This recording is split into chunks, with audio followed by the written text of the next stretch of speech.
আচ্ছা, কোষে দেখি 15.1 19 এমসিকিউ 5 একটি আয়তক্ষেত্রের কর্ণের দৈর্ঘ্য হচ্ছে 10 সেমি, ক্ষেত্রফল 62.5 বর্গ সেমি।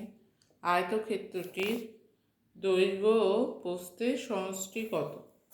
আচ্ছা, আয়তক্ষেত্রের দৈর্ঘ্য সমান ধরলাম এক্স, প্রস্থ ওয়াই, তাহলে ক্ষেত্রফল কী হবে? দৈর্ঘ্য গুণিত প্রস্থ মানে এক্স ওয়াই সমান 62.5। কর্ণের দৈর্ঘ্য সমান হচ্ছে 10।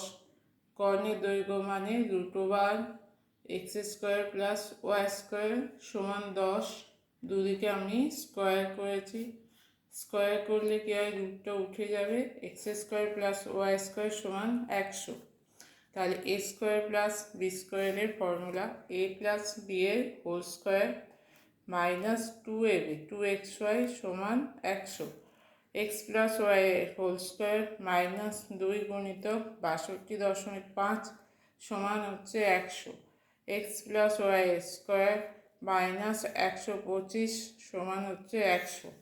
x + y স্কোয়ার সমান 100 প্লাস 125 সমান 225 সমান 15 স্কোয়ার।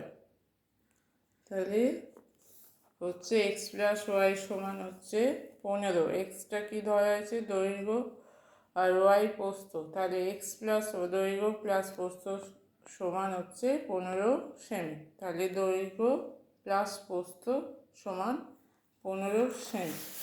এখানে অপশান হচ্ছে বি।